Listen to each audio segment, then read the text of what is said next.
Hey, what's up Aquamigos? Welcome to another pond build video. If you saw my last video, I was trying to figure out my strategy for how I was going to fill in these gaps between the bricks, and I kind of settled on this one strategy which I tested out and I think it worked pretty well. But pretty much what I did is I put masking tape like this, and then I was able to fill in the gap with mortar, and it created a pretty good form in my opinion. So I'm going to go ahead and do that with all the gaps around the perimeter of the pond, and we'll see how far we get, guys. And in case you are new here, I am going to stucco all of this so that it matches the rest of the pond.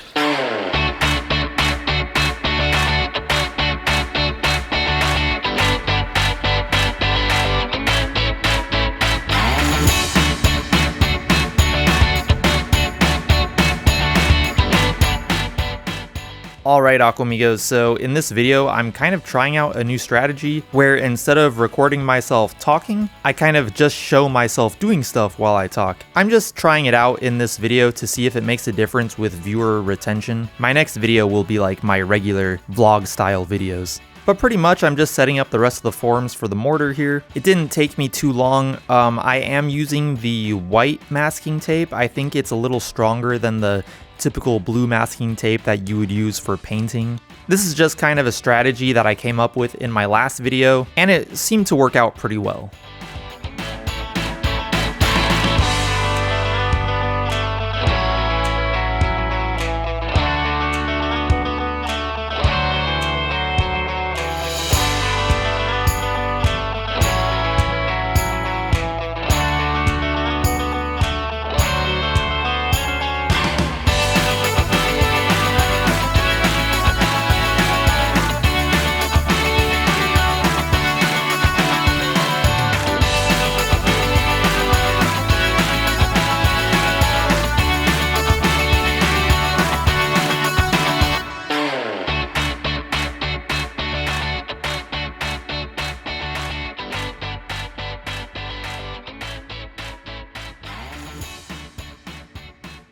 Alright guys, so I haven't gotten all the way around the pond yet. I'm like getting eaten alive out here by mosquitoes. So I'm just gonna go ahead and mix up some mortar right now and fill in the areas that I've already prepared. I mean, I'm already wearing long pants. I sprayed mosquito repellent. It's not working. And right here, I'm just mixing a little bit of mortar at a time. Surprisingly, to fill all the gaps around the perimeter of the pond, I only used about half of a bag of mortar, which was pretty cool. And then you might notice that I'm using this metal stick to poke down into the mortar, and that's just to help me push the mortar into all the corners of the gap. One thing that I just want to point out about the way that I'm building my pond is that, of course, as you've seen, the pond liner is sandwiched between the pond's wall and these bricks on top. And if something were to ever happen with the pond liner, like for example, say it got like a huge tear in it, or like the pond liner just had to be replaced and it wasn't repairable, I would probably have to just chisel off all of these bricks on top of the pond's wall in order to remove the old liner. Unless I did something else where I just put a new liner in on top of it and then put another layer of concrete bricks on top of that. But I just thought I should point that out because that is kind of like one of the downsides. It's not going to be easy if I ever do have to replace that pond liner. This is an RPE pond liner, and to my knowledge, and I'm not 100% sure about this, but I think they haven't been used in the hobby as long as EPDM liners. So whether they'll stand the test of time is kind of like up for speculation.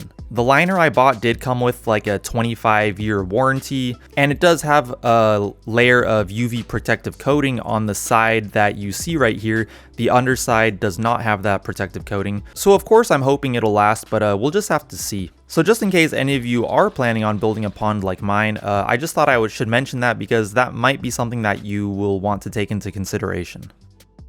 And then of course, this is the next day after the mortar had dried, and I'm taking off all the masking tape. And as you can see, it came out pretty good. I'm creating a nice surface for me to put stucco over. And then of course, I'm cleaning out the remaining gaps and putting in more masking tape forms.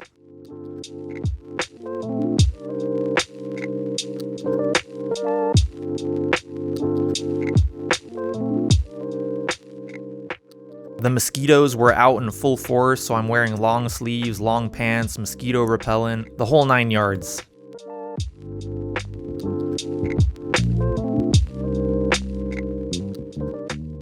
I was actually planning on filling up the water level in the pond because it's getting a little bit low, but apparently this weekend we're supposed to be having a tropical hurricane coming through. I don't think we've ever had a tropical hurricane here in like the Los Angeles area, and apparently we might get up to 9 inches of rain, which will be pretty crazy to see.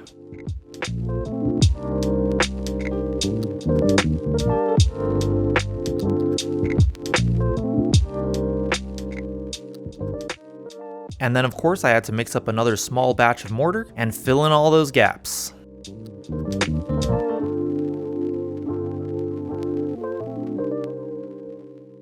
The temperature here in the Southern California, Los Angeles area is still pretty hot, so I've only been coming out in the late afternoons to work on the pond after the sun had already gone down a little bit, so the pond is fully shaded. During the daytime it's way too hot, but the cool thing is this only took me about 2 afternoons.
So anyways guys, that's it for this step. The next step is going to be putting stucco over these top bricks, and this will help make the wall just look like one seamless wall. You're not gonna see bricks and stuff. It's just going to be all one stucco finished wall. So anyways guys, as usual, I'd like to give a huge shout out to the Aquamigos. Thank you guys so much for the support. You guys are awesome. If any of you would like a shout out in my next pond build video, all you have to do is leave a comment down below with the word Aquamigo in it. It could be anything you want as long as you use the word Aquamigo. And if you did like this video, I'd appreciate it if you went down there and gave this video a like. If you would like to see more of my videos in the future, make sure to hit that subscribe button and also that bell notifications button. I'll go ahead and put my Instagram handle right here so you can follow me there.